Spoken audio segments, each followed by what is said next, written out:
दोस्तों bank account rent पर देना क्या होता है? बैंक अकाउंट कोई आखिर रेंट पे लेता ही क्यों है? क्या बैंक अकाउंट रेंट पर देने पर कोई साइबर कंप्लेंट फाइल हो सकती है, कुछ गलत है? या फिर इसके आधार पर क्या जेल भी जाना पड़ सकता है?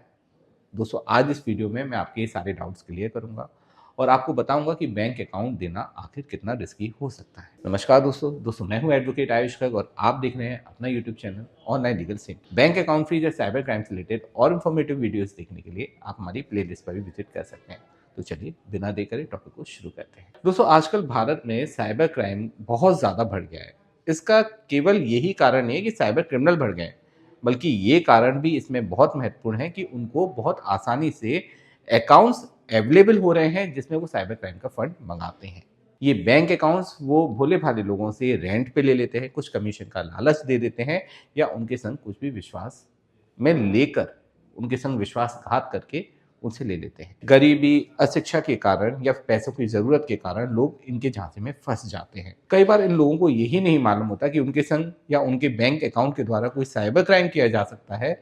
उन्हें लगता है कि मेरे पैसे तो जा नहीं रहे इसमें, मेरे पास तो पैसे आ ही रहे हैं मेरे अकाउंट में, तो मेरे संग क्या फ्रॉड हो रहा है। लेकिन दोस्तों हमेशा ध्यान रखिए, आपके अकाउंट से पैसा निकलना ही फ्रॉड नहीं होता।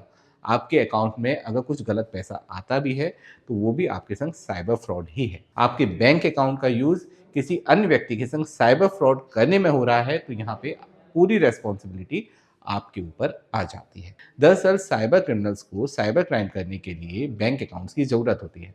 वो अपना बैंक अकाउंट क्यों यूज नहीं करते? वो इसलिए यूज नहीं करते क्योंकि जब मनी ट्रेल चेक होगी, जब साइबर कंप्लेंट होगी तो मनी ट्रेल चेक होगी, तो ऐसे में उनका बैंक अकाउंट उस मनी ट्रेल में आ जाएगा, तो वो आगे चल के पकड़े जाएंगे। तो इसलिए वो ऐसे लोगों के बैंक अकाउंट यूज करते हैं जिनको अगर पकड़ा भी जाए तो उन पे कोई भी असर ना हो, साइबर क्रिमिनल उसमें बिल्कुल बचे रहें। एक बार साइबर क्राइम हो गया तो साइबर क्रिमिनल वो फंड डिफरेंट डिफरेंट अकाउंट में ट्रांसफर करते हैं। म्यूल अकाउंट में सबसे पहले लिया जाता है, उसके बाद डिफरेंट डिफरेंट अकाउंट में ट्रांसफर कर दिया जाता है और ये फंड क्रिप्टो करेंसी या यूएसडीटी में ज़्यादातर कन्वर्ट करके या गेमिंग ऐप में फंड लगाकर इस फंड को साइबर क्रिमिनल निकाल लेते हैं और गायब हो जाते हैं। फंसता कौन है? वो म्यूल अकाउंट होल्डर या फिर वो व्यक्ति जिसने अपने अकाउंट को रेंट पे दिया है। साइबर सेल जब कंप्लेंट फाइल होती है उसके बाद मनी ट्रेल चेक करती है तो उस व्यक्ति के अकाउंट में, जिसके अकाउंट में वो फंड आया है, जिसने अपने अकाउंट को रेंट पे दिया है, उसका अकाउंट सबसे पहले आता है, फर्स्ट लेयर में आता है और उसके बाद उसके लिए बहुत ज़्यादा लीगल इश्यूज क्रिएट हो जाते हैं, आगे चल के उनकी अरेस्टिंग तक हो सकती है। एक बात और ध्यान रखिए, ऐसी कंप्लेंट्स में, ऐसे इश्यूज में हमेशा मल्टीपल कंप्लेंट्स होती हैं, एक सिंगल कंप्लेंट नहीं होती, क्योंकि साइबर क्रिमिनल उस अकाउंट का पूरा यूज करना चाहते हैं, उसे पूरी तरह से निचोड़ देते हैं एक तरीके से, और उस अकाउंट में बहुत सारे लोगों के संग साइबर क्राइम करके उस अकाउंट में फंड मंगा लेते हैं और कुछ ही दिनों में वो फंड बहुत ज़्यादा आ जाता है और वो पैसा जब उसमें से निकल जाता है तो आपके पास कुछ नहीं बचता, वो फंड भी गायब, उस फंड की रेस्पॉन्सिबिलिटी भी आपकी, साथ में साइबर क्राइम करने का एक इल्ज़ाम भी आपके ऊपर लग जाता है। दोस्तों भारत में गरीबी, अशिक्षा और जॉब की कमी की वजह से बहुत सारे लोग इस जाल में फंस रहे हैं। अपने अकाउंट को रेंट पे दे देते हैं या फिर एक छोटे से कमीशन के लालच पे अपने अकाउंट का मिसयूज करने देते हैं किसी को। उनको ये लगता है कि मेरे अकाउंट से तो पैसा निकल नहीं रहा, मेरे अकाउंट में तो पैसा आ ही रहा है, तो मेरे संग क्या साइबर क्राइम हो रहा है। लेकिन यहाँ पे साइबर क्रिमिनल उनके साथ भी साइबर क्राइम कर जाते हैं। अपने द्वारा जो काम किया गया है, जो गलत काम किया गया है, उसकी रेस्पॉन्सिबिलिटी अकाउंट होल्डर पे डाल के वो गायब हो जाते हैं। दोस्तों इस प्रकार की समस्या अब बहुत ज़्यादा बढ़ती जा रही है। बहुत सारे लोग हैं जिनके अकाउंट का इस तरीके से मिसयूज हो रहा है या वो अकाउंट रेंट पे दे देते हैं और उसमें साइबर क्राइम का फंड आने की वजह से पुलिस उनको ही पकड़ती है। साइबर क्रिमिनल तो गायब है, वो तो मिलते नहीं है और पुलिस उनको पकड़ के जेल में डाल देती है। बहुत ज़्यादा अरेस्टिंग भी हो रही है और इतना आसान नहीं है उसमें बेल भी मिलना। तो दोस्तों ऐसी स्थिति में करना क्या चाहिए? सबसे पहली बात, आपको ये दिमाग में रखना चाहिए कि अपने बैंक अकाउंट को किसी भी व्यक्ति को यूज़ नहीं करने देना है अपने अलावा। बैंक अकाउंट को आप अपना पासवर्ड मांग लें, जो आप किसी व्यक्ति को आसानी से शेयर नहीं करते हैं, तो ऐसे बैंक अकाउंट को भी किसी व्यक्ति को शेयर नहीं करें। इसमें अगर कोई भी साइबर क्राइम होता है या इसमें कुछ भी गलत काम होता है आपके अकाउंट में, तो उसकी रेस्पॉन्सिबिलिटी आपकी ही होती है। दूसरा, अगर आपके संग इस प्रकार की कोई घटना होती है, आपके बैंक अकाउंट का मिसयूज हो गया है या आपने रेंट पे या कमीशन के लालच में कुछ फंड दे दिया है, लेकिन आपको इसके बारे में नॉलेज नहीं थी कि ये फंड जो अकाउंट में आ रहा है वो साइबर क्राइम का है, आपको कुछ भी इसके बारे में जानकारी नहीं थी पहले से, तो आप साइबर सेल में जाकर इसके बारे में कंप्लेंट कर सकते हैं अगर आपके बैंक अकाउंट का मिसयूज हो गया है तो।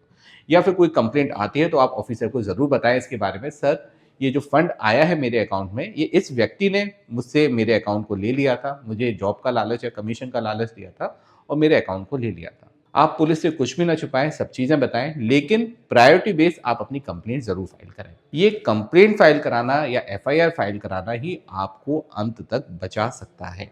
लेकिन दोस्तों यहाँ पे ध्यान रखिए, अगर आपको पहले से ही मालूम था कि ये साइबर क्राइम में यूज़ होगा तो आपको कोई नहीं बचा पाएगा। लेकिन अगर आपको नहीं मालूम था ये साइबर क्राइम में यूज़ होगा ये अकाउंट, तो ज़रूर आप बच सकते हैं। इस एफआईआर के माध्यम से आपको बेल मिलना बड़ा ही आसान हो जाता है। कोर्ट हमेशा ये डिसाइड करती है कि आपने अगर एफआईआर कराई है, कंप्लेंट फाइल कराई है, तो आपको बेल ग्रांट की जा सके। इन्वेस्टिगेशन में आप सहयोग करने को रेडी हैं तो आपको बेल ग्रांट की जा सके। आपको ये बेल लोअर कोर्ट से, सेशन कोर्ट से या फिर हाई कोर्ट से मिल सकती है। कई बार आप एंटिसिपेटरी बेल के लिए भी अप्लाई कर सकते हैं अगर पुलिस ने आपको अरेस्ट नहीं किया है तो, और आपको लगता है आपका बैंक अकाउंट का मिसयूज हो गया है और कोई कंप्लेंट फाइल हो चुकी है। लेकिन दोस्तों ध्यान रखिए, इन सभी चीज़ों के लिए आपको एक अच्छे साइबर एक्सपर्ट एडवोकेट की ज़रूरत है जो आपकी प्रॉब्लम को समझ सकें, आपके केस को अच्छी तरीके से रिप्रेजेंट कर सकें। इसके लिए आप हमारी हेल्पलाइन नंबर पे भी कॉल कर सकते हैं। ऑनलाइन लीगल सिंटेक लॉ फर्म है, हमारे ऑफिसेज ऑल ओवर इंडिया है।